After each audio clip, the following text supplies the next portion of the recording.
जय हिंद प्यारे साथियों, स्वागत है आप सभी का ग्लोबल डे यूट्यूब चैनल पर। हम लोग आज करने वाले हैं क्लास नंबर 32। इन सभी क्लास का पीडीएफ आप लोगों को इस वेबसाइट पे अवेलेबल करा दिया गया है। यहाँ से आप लोग पीडीएफ भी डाउनलोड करते रहिए। globaliti.org www.globaliti.org इस वेबसाइट पे पीडीएफ मौजूद है। वहां से आप लोग पीडीएफ डाउनलोड कर सकते हैं क्लास वाइज, ठीक है। और प्लेलिस्ट तो बना हुआ है, प्लेलिस्ट आप लोग ग्लोबल आईटीआई यूट्यूब चैनल से जाके आराम से देख सकते हैं। इससे पहले जितने भी क्लासेस कराई गई हैं, यदि आप पहली बार क्लास को चेक कर रहे हैं, पहली बार क्लास देख रहे हैं आज, तो प्लेलिस्ट वाली जितने भी क्लासेस कराई गई हैं इससे पहले 31 क्लासेस हो चुकी हैं, उनको आप जरूर वॉच करिए, ठीक है। चलिए देखते हैं what is the function of top float switch of Buchholz relay in transformer. Transformer में बुकोल्स रिले में जो टॉप स्विच लगा रहता है उसका क्या कार्य है। बुकोल्स रिले होता कैसा है, पहले तो ये देख लेते हैं हम लोग कि बुकोल्स रिले ट्रांसफार्मर में किस तरीके का होता है। देखिए ये है आपका बुकोल्स रिले, ये है आपका बुकोल्स रिले। अब इस बुकोल्स रिले का यूज किस लिए किया जाता है? इस बुकोल्स रिले का यूज किया जाता है ट्रांसफार्मर में इंटरनल फॉल्ट से बचने के लिए, ठीक है। ट्रांसफार्मर में यदि कोई इंटरनल फॉल्ट आ जाता है तो उससे बचने के लिए हम लोग बुकोल्स रिले का यूज करते हैं, ठीक है। देखिए यह है आपका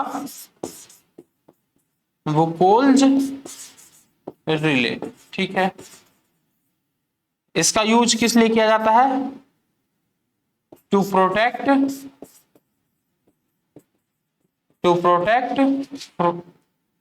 फ्रॉम इंटरनल फॉल्ट, ठीक है। इंटरनल फॉल्ट से बचने के लिए इसको प्रोटेक्ट किया जाता है, इसको लगाया जाता है, ठीक है। अच्छा, ये जो आपका रिले है ये किस माध्यम से स्टार्ट होता है या किस माध्यम के द्वारा ये अपना सिग्नल देता है, या जो भी अलार्म इसमें बजता है वो कैसे बजता है, तो ये डिपेंड करता है इसमें प्रोड्यूस हुए गैस से, ठीक है। इसीलिए इसका नाम जो है गैस एक्चुएटेड रिले, ठीक है। इसको गैस एक्चुएटेड रिले कहते हैं या गैस ऑपरेटेड रिले कहते हैं। ये कैसे ऑपरेट होता है? ये गैस के द्वारा ऑपरेट होता है। यहाँ पे जो सबसे ऊपर फ्लोट वाला दिया हुआ है ना, ये फ्लोट आपका क्या है, तरंग इसको कहते हैं। फ्लोट तो नाम ही है इसका, फ्लोट इसका नाम ही है। कुल मिला के बबल्स टाइप का रहता है और ये यहीं ऊपर वाले सरफेस पे तैरता रहता है। और एक और रहता है जो दो इसमें टोटल रहता है, एक यहाँ पे है, एक यहाँ पे है और एक यहाँ पे, ठीक है। और इसमें गैस भरती जाती है, इसमें गैस भरती जाती है। ये जो खाली स्पेस है उसमें गैस भरती जाती है। जो आपका बुकोल्स रिले है ये कितना केवीए के बाद यूज किया जाता है? 500 केवीए, 500 केवीए से अधिक के ट्रांसफार्मर में से अधिक, 500 केवीए से अधिक के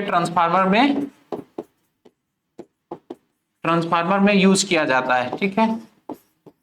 यूज किया जाता है इसका।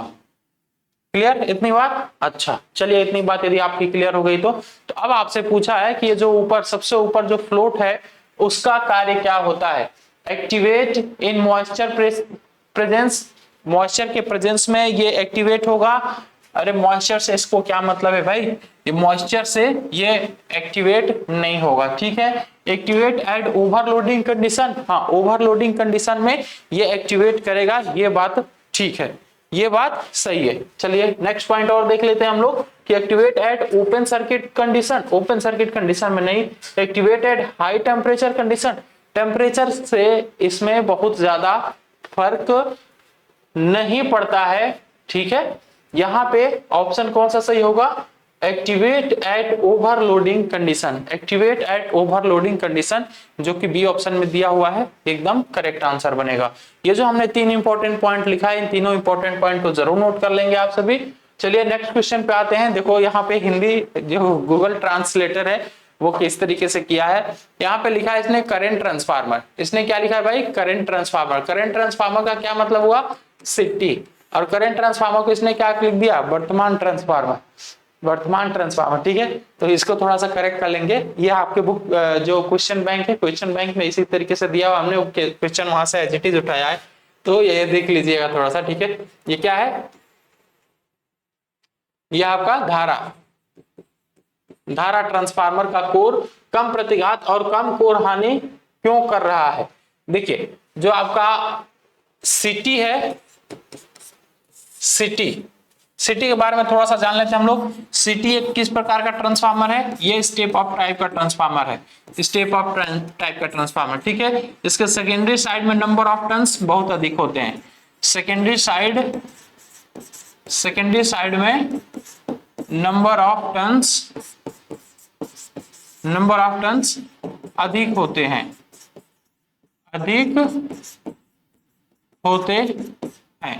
ठीक है। अच्छा, ये जो है सिटी किस लिए यूज किया जाता है? यह हाई वैल्यू करंट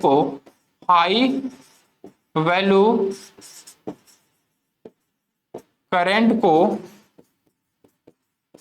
मापने के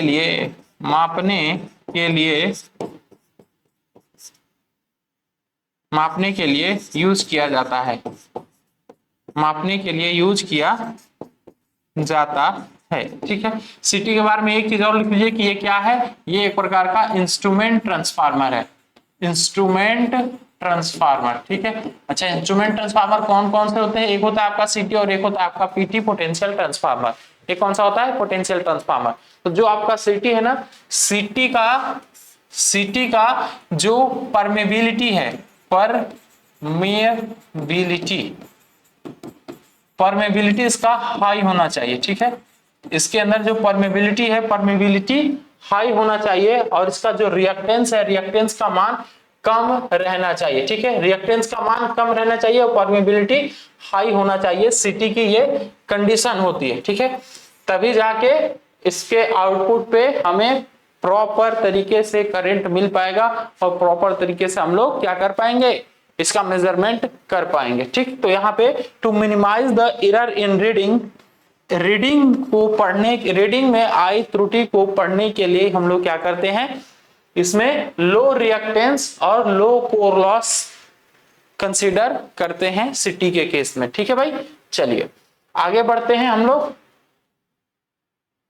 अगला क्वेश्चन बोला है कि how the error in reading of potential transformer can be reduce. देखिए यहाँ पे पोटेंशियल ट्रांसफार्मर के बारे में भी पूछ ही लिया है, तो पोटेंशियल ट्रांसफार्मर के बारे में भी थोड़ा सा जान लेते हैं।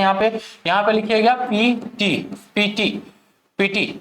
इसको क्या कहते हैं? ये कौन सा ट्रांसफार्मर है? ये भी एक प्रकार का आपका इंस्ट्रूमेंट ट्रांसफार्मर ही है, इंस्ट्रूमेंट ट्रांसफार्मर, ठीक है। ये एक प्रकार का कैसा ट्रांसफार्मर है? ये एक प्रकार का स्टेप डाउन ट्रांसफार्मर है, स्टेप डाउन ट्रांसफार्मर। इसके सेकेंडरी साइड में वोल्टेज का मान कितना रहता है? हमेशा सेकेंडरी साइड में वोल्टेज इसका 110 से लेके 120 वोल्ट तक, ठीक है। 110 से लेके 120 वोल्ट तक हमेशा इसका सेकेंडरी साइड का वोल्टेज रहता है, इससे अधिक नहीं रहता है, ठीक है। अच्छा, जो इसका प्राइमरी साइड है, प्राइमरी साइड में फेरों की संख्या अधिक होती है, फेरों की संख्या अधिक होती है,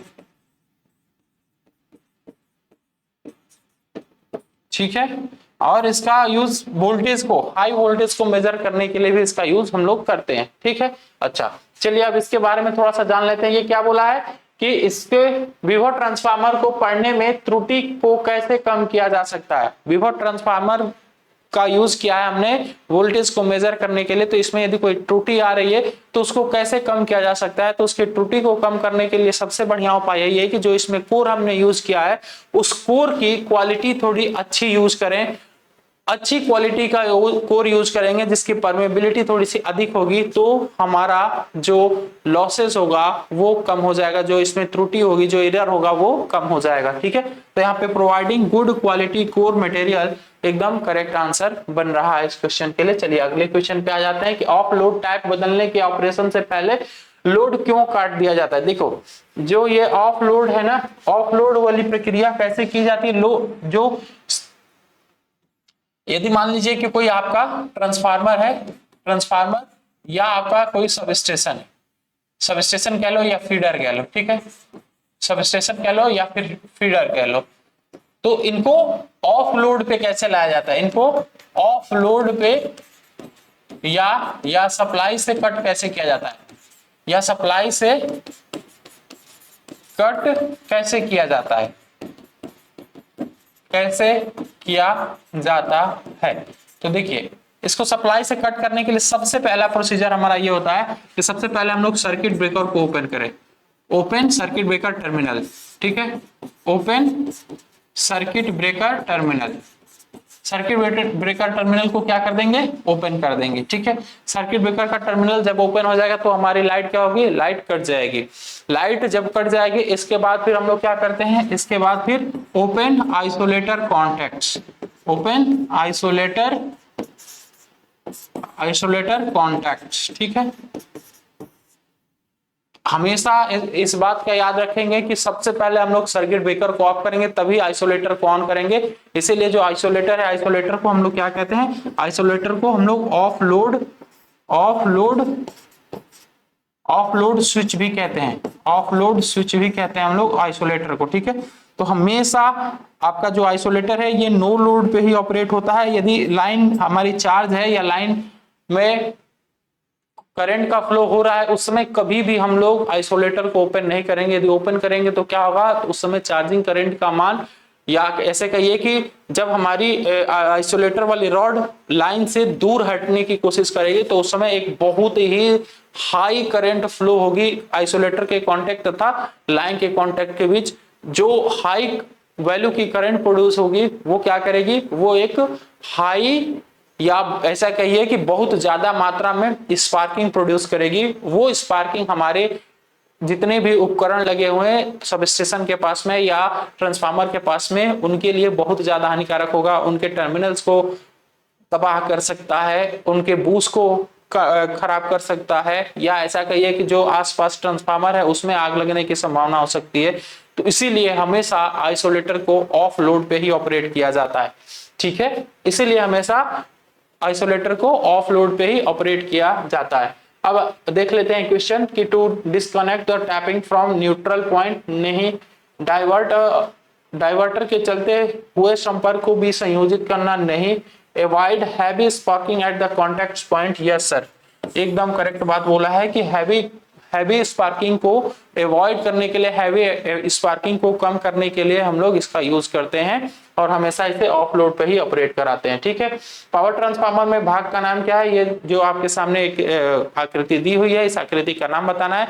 तो अभी इस आकृति को हमने कुछ देर पहले ही तो बताया है आपको। देखो यहाँ पे हमने बताया है, ये क्या है, ये क्या है आपका बुकोल्स रिले है, बुकोल्स रिले है ना। इसमें इधर गैस भरता है, ये जो खाली एरिया है इसमें गैस भरता है, ऊपर आपका एक फ्लोट लगा हुआ है, ये ट्रांसफार्मर ऑयल टैंक हो गया, ठीक है। फिर इधर आपका मर्क्यूरी कांटेक्ट हो गया, मर्क्यूरी कांटेक्ट इसमें दो रहते हैं, एक ये हो गया और एक ये हो गया, दोनों मर्क्यूरी कांटेक्ट है।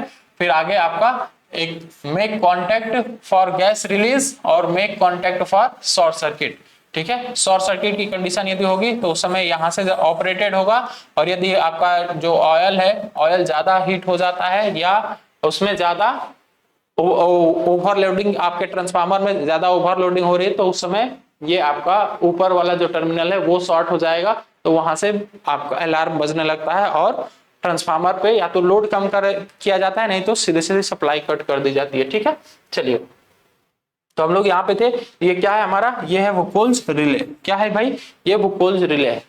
चलिए आगे बढ़ते हैं हम लोग। दो ट्रांसफार्मर के समांतर संचालन के लिए कौन सी स्थिति बिल्कुल ही आवश्यक होती है।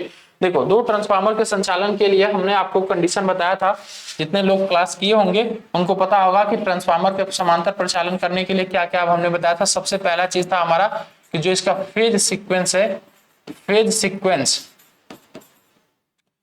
सीक्वेंस एकदम बराबर होना चाहिए। जैसे ये मान लो कि हमारा ये ट्रांसफार्मर फर्स्ट है और ये ट्रांसफार्मर सेकंड है, ठीक है।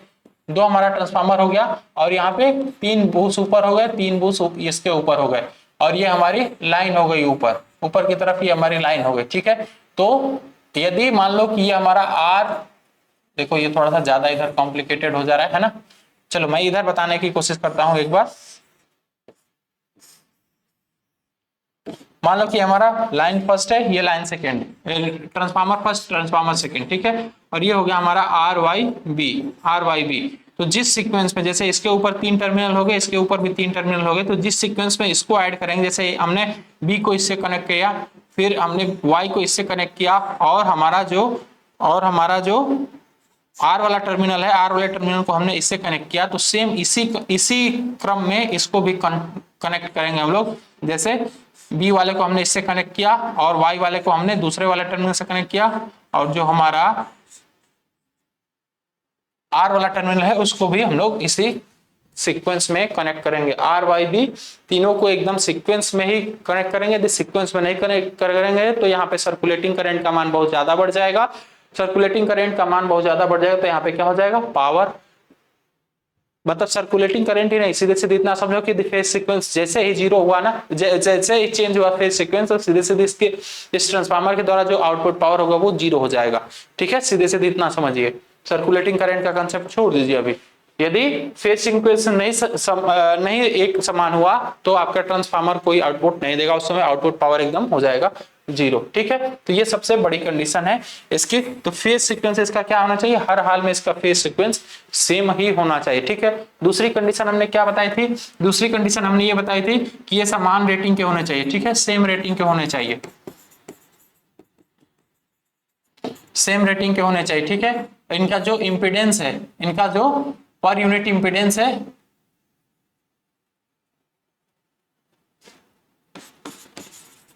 पर यूनिट इंपीडेंस या रिएक्टेंस लिख लो,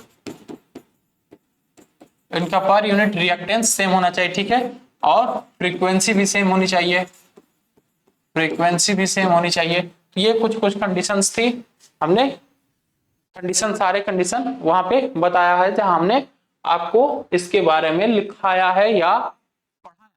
ठीक है, चलिए अगले क्वेश्चन पे आते हैं। Which construction technique is used to reduce copper loss in larger transformer. Larger transformer में कौन सा ऐसा टेक्निक है जिसका यूज किया जाता है कॉपर हानि को कम करने के लिए। कॉपर हानि की वही बोला है ना, कॉपर लॉस को कम करने के लिए कौन सा इसमें से विधि है। ठीक है, तो use laminated core. Laminated core को लेमिनेट क्यों किया जाता है, ताकि ईडी करंट लॉस को रिड्यूस किया जा सके। ठीक है, by reducing core thickness, core thickness को कम करके, by using grain oriented core, use stepped core arrangement, use stepped core arrangement. तो देखिए जो आपका पहला पॉइंट दिया हुआ है ना, use of laminated core, laminated core का यूज करने से हमें क्या फायदा मिलता है। लेमिनेटेड कोर का यूज करने से जो इसके अंदर ईडी करंट लॉस हो रहा था ना, ईडी करंट लॉस रिड्यूस हो जाता है। ठीक है, लेमिनेशन के कारण, यहां पे लिख लीजिएगा, due to lamination eddy current loss, eddy current loss कम हो जाता है, कम हो जाता है, ईडी करंट लॉस कम हो जाता है लेमिनेशन की वजह से। ठीक है, by reducing core thickness, core thickness को कम करने से क्या होगा, कोर थिकनेस को कम करने से जो आपका हिस्टैरिसीस लॉस था, हिस्टैरिसीस लॉस थोड़ा सा और बढ़ जाएगा। ठीक है, या ऐसा है कि हिस्टैरिसीस लॉस इफेक्टेड होता है, हिस्टैरिसीस लॉस, हिस्टैरिसीस लॉस कम हो जाता है, कम होता है, बढ़ता नहीं, कम होता है। ठीक है, by using grain oriented core, grain oriented core, ये कोर में कोई भी आप वो कर रहे हैं तो उससे हमें फायदा केवल आयरन लॉस का ही मिल रहा है। आयरन लॉस आप सभी जानते होंगे कि आयरन लॉस दो प्रकार का होता है, एक होता है हमारा एडी करंट लॉस और एक होता है हमारा हिस्टैरिसीस लॉस। तो ये दोनों ऊपर के जो तीनों कंडीशन दिए हुए हैं, ये तीनों कंडीशन आपके आयरन लॉस के लिए दिए हुए हैं। ठीक है, यूज स्टेप्ड कोर अरेंजमेंट, ये जो दिया हुआ है ना स्टेप्ड कोर अरेंजमेंट, चरणबद्ध कोर व्यवस्था का उपयोग करना, इसके द्वारा हम लोग क्या करते हैं, कॉपर लॉस को रिड्यूस कर सकते हैं। ठीक है, तो ये आपका ऑप्शन डी एकदम करेक्ट बनेगा। चलिए अगले क्वेश्चन पे आ जाते हैं हम लोग।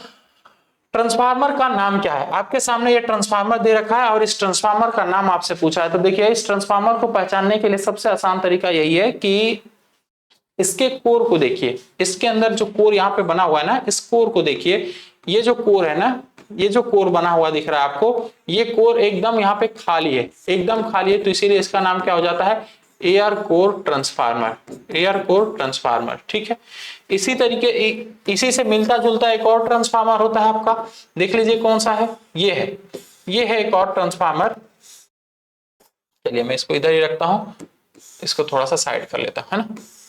अब देखो ये दोनों की संरचना आपको एकदम समान दिख रही होगी, ये भी उसी तरीके का है और ये भी उसी तरीका है, लेकिन दोनों में अंतर कितना है? दोनों में अंतर बस ये है कि ये सर यहाँ पे भरा हुआ दिख रहा है, ये सॉलिड दिख रहा है, ये सॉलिड दिख रहा है, तो इसलिए ये क्या हो जाता है? ये हो जाता है फेराइट कोर, ये हो जाता है आपका ferrite core transformer, ferrite core transformer, ठीक है। और अक्सर इसका यूज किस लिए करते हैं? हाई फ्रीक्वेंसी पे, हाई फ्रीक्वेंसी पे इसका यूज किया जाता है, ठीक है। वो फेराइट ट्रांसफार्मर का यूज हाई फ्रीक्वेंसी पे किया जाता है। फिर आपका रिंग कोर ट्रांसफार्मर, देखिए ये है आपका ring core transformer, ring core transformer का भी हमने फोटो ले लिया है, देखो ये है आपका रिंग कोर ट्रांसफार्मर, ठीक है। ये ऐसे रिंग यहाँ पे बना हुआ है और इसी पे लपेटा गया, तो ये हो गया आपका रिंग कोर ट्रांसफार्मर, ठीक। अच्छा फेराइट कोर ट्रांसफार्मर, तो इसके बारे में तो हमने आपको बता ही दिया। तो यहाँ पे ये कौन सा हो जाएगा? ये हो जाएगा आपका एयर कोर ट्रांसफार्मर। ये कौन सा उदाहरण दिया हुआ है या कौन सा फिगर दिया हुआ है? एयर कोर ट्रांसफार्मर का फिगर दिया हुआ है, ठीक है। उच्च वोल्टेज प्रतिष्ठानों को मापने के लिए किस ट्रांसफार्मर का उपयोग किया जाता है? Which transformer is used to measure high voltage installation?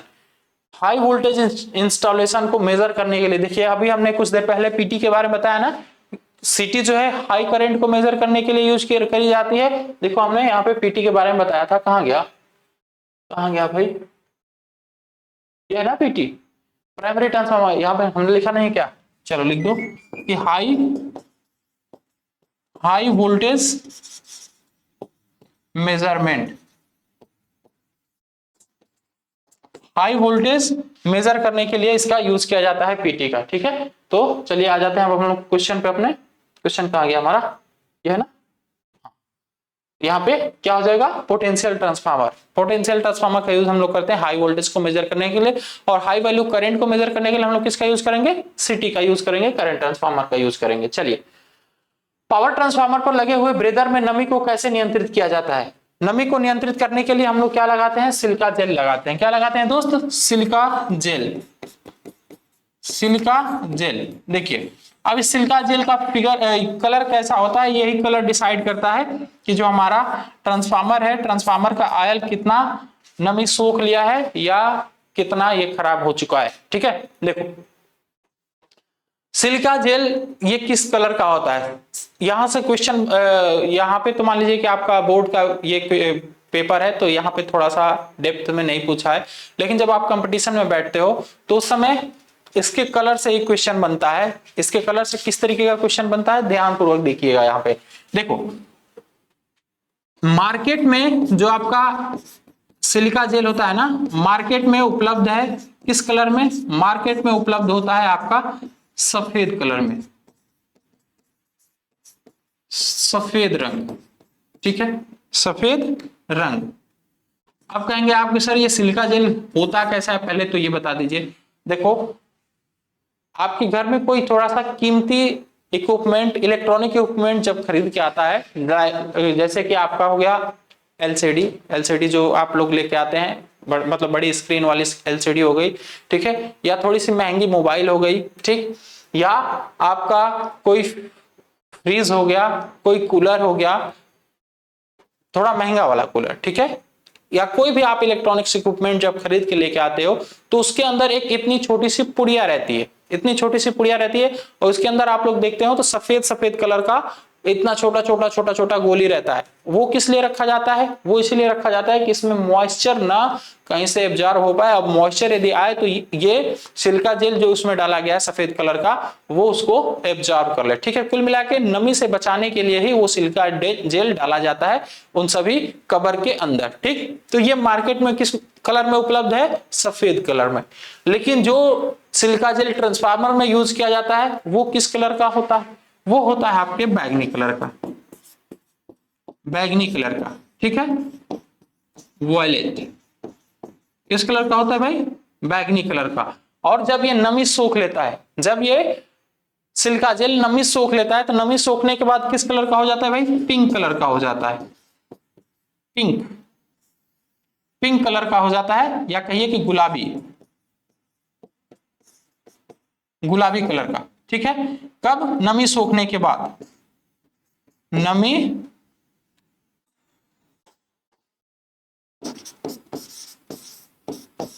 नमी सोखने के बाद,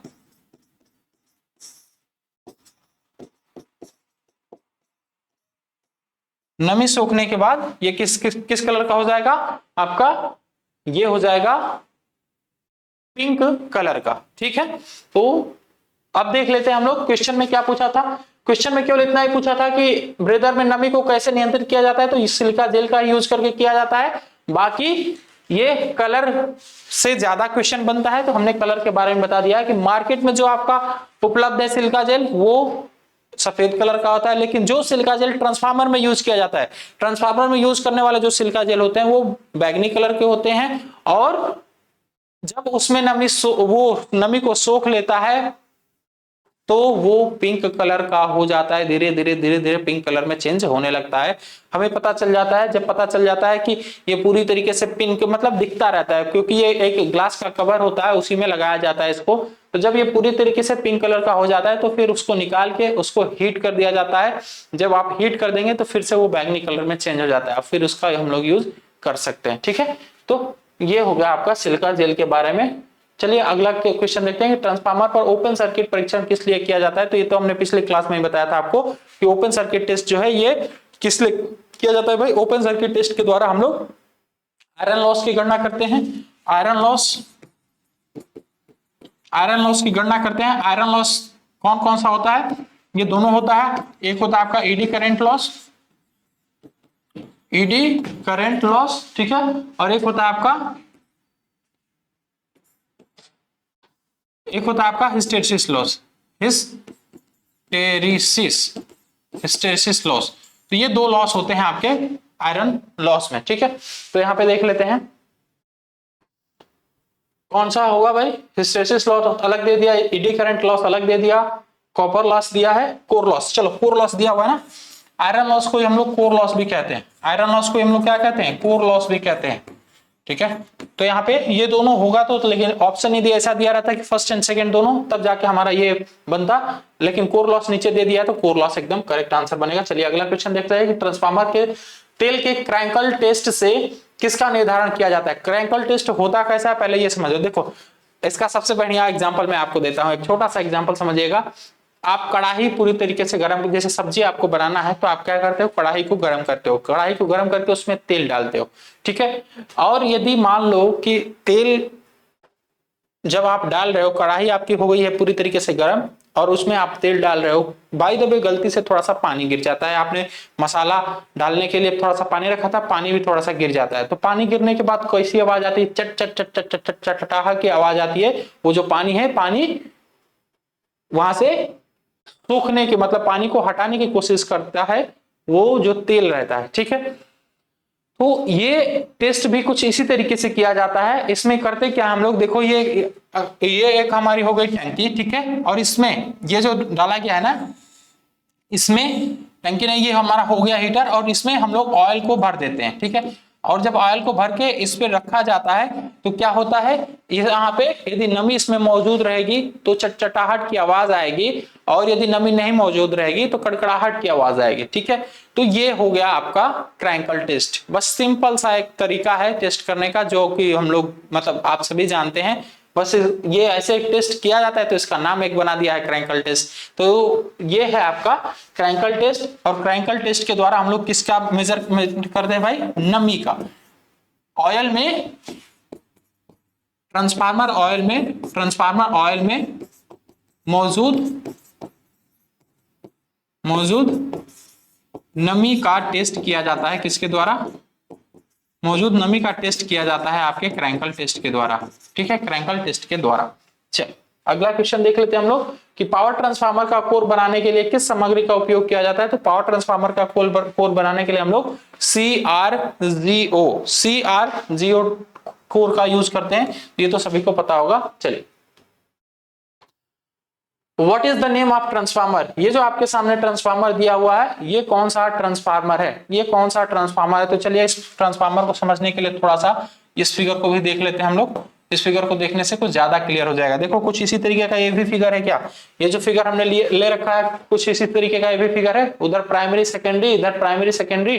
ठीक है, और ये क्या है, ये है कौन सा ट्रांसफार्मर, ये है आपका कोर टाइप का ट्रांसफार्मर। ये कोर टाइप का ट्रांसफार्मर कैसे बनता है, तो देखो एक कोर टाइप का ट्रांसफार्मर कोर टाइप का ट्रांसफार्मर हम लोग या तो यू आकार की स्टैंपिंग करके बनाते हैं, यू और आई को एक साथ मिला के स्टैंपिंग करके बनाते हैं, या फिर हम लोग एल कोर की पत्तियों का स्टैंपिंग करके बनाते हैं।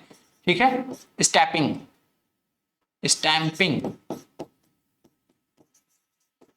जैसे दो एल को देखो, जैसे मान लो ये आपका एक एल हो गया और एक एल को ऐसे उल्टा कर दो, अरे एक एल ऐसे बनाओ और एक एल ऐसे बना दो, इन दोनों को एक पास लेके आएंगे तो ये क्या बन जाएगा, ऐसे जुड़ जाएगा ना। तो एक आपका कोर ऐसे बनता है या फिर एक कोर ऐसे बनता है। जैसे मान ले हमारे पास एक यू टाइप की आकृति है और एक ऐसे आई टाइप की आकृति हो गई। ठीक है, तो ये दो आकृति होती है, दोनों आकृति यहाँ पे दे दिया गया है। देखिए इसमें स्टैंपिंग ऐसे किया जाता है, यहाँ पे स्टैंपिंग किया जाता है, यहाँ पे किया जाता है, यहाँ पे ऐसे स्टैंपिंग की जाती है, मतलब कील ठोका जाता है और ऐसे ही बनता है आपका कोर टाइप ट्रांसफार्मर। ठीक है, तो यहाँ पे क्या हो जाएगा, कोर टाइप ट्रांसफार्मर, एकदम करेक्ट आंसर बनेगा। पावर ट्रांसफार्मर में विस्फोट वेंट प्रदान किए जाते हैं। जो आपका एक्सप्लोरेशन वेंट होता है, ये किस लिए यूज किया जाता है, तो जब ट्रांसफार्मर में अधिक ऑयल हो जाए, मतलब कि ट्रांसफार्मर मान लीजिए कि कभी आपका हीट हो जाता है, ट्रांसफार्मर का ऑयल ज्यादा हीट हो जाता है, तो उसमें क्या होता है, उसके ऑयल में प्रसार होता है, उसका ऑयल फैलता है। तो जब ऑयल फैलने लगे तो उसे मतलब बाहर निकलने का कोई एक रास्ता चाहिए। जब ऑयल का लेवल इतना बढ़ जाए कि मान लो कि आपके जो ट्रांसफार्मर के अंदर टंकी है वो टंकी फुल हो जाए, टंकी के में जितना स्पेस है उससे ज्यादा आपका ऑयल हो रहा है। भाई जब पानी उबलता है तो आप लोग देखे हैं ना कि 1 लीटर का यदि कोई वो है आपके पास सस्पेन है, उसमें पानी आप गर्म कर रहे हैं, 1 लीटर पानी डाल के गर्म कर रहे हैं, तो जब वो अच्छे तरीके से गर्म हो जाता है पानी, तो वो पानी क्या होता है, बाहर गिरने लगता है क्योंकि उबलने लगता है ना। तो सेम उसी तरीके से यदि कभी बाय द वे आपका ट्रांसफार्मर ज्यादा हीट हो जाए या ट्रांसफार्मर के अंदर ज्यादा क्या हो जाए, ज्यादा एयर बन जाए, तो उसको खत्म करने के लिए क्या करते हैं, air release, heat release, pressure release, moisture release, moisture release नहीं, एयर रिलीज। यहाँ पे ऑप्शन क्या होगा, एयर नहीं, प्रेशर रिलीज, अरे एक मिनट सॉरी, प्रेशर रिलीज। जो प्रेशर बना है उस प्रेशर को खत्म करने के लिए या उस प्रेशर को हटाने के लिए हम लोग एक्सप्लोरेशन वेंट का यूज करते हैं। ठीक है, या फिर कभी आपकी टंकी जो ट्रांसफार्मर की टंकी है उस टंकी में यदि अधिक तेल हो जाए, तेल की मात्रा यदि अधिक हो जाए, तो उसे भी निकालने के लिए हम लोग एक्सप्लोरेशन वेंट का यूज करें। लेकिन एक्सप्लोरेशन नहीं, उसके लिए हम लोग एक्सप्लोरेशन वेंट का यूज नहीं करें, विस्फोट वेंट का यूज हम लोग प्रेशर रिलीज करने के लिए करते हैं। ये ठीक है, ठीक है, ये जो हमने बताया है कि यदि ट्रांसफार्मर में तेल अधिक हो जाएगा उसके लिए हम लोग इसका यूज नहीं करते हैं। ठीक है भाई, चलिए तो आज के लिए बस हम लोग इतना रखते हैं, फिर मिलते हैं नेक्स्ट क्लास में। नेक्स्ट क्लास में मुझे लग रहा है कि आपका जो पूरा क्वेश्चन का सीरीज था कंप्लीट हो जाएगा, तो हम लोग नेक्स्ट क्लास में पूरी तरीके से इसको कंप्लीट कर लेंगे। इसके बाद अब पूरी जिम्मेदारी आपकी होगी, आप किस हिसाब से पढ़ाई करते हो, किस लेवल से पढ़ाई करते हो, ये आपके ऊपर डिपेंड करेगा। ठीक है, हालांकि इसके बाद भी आपको लाइव क्लास कराया जाएगा, लेकिन आप थोड़ा बेहतरीन तरीके से पढ़ाई करना चाहते हैं तो आप पूरी प्लेलिस्ट को कंकाल डालिए एक तरफ से। इसके बाद जब आप लाइव क्लास में आएंगे तो मजा आएगा आपको पढ़ने में। ठीक है भाई, चलिए धन्यवाद सभी लोगों को।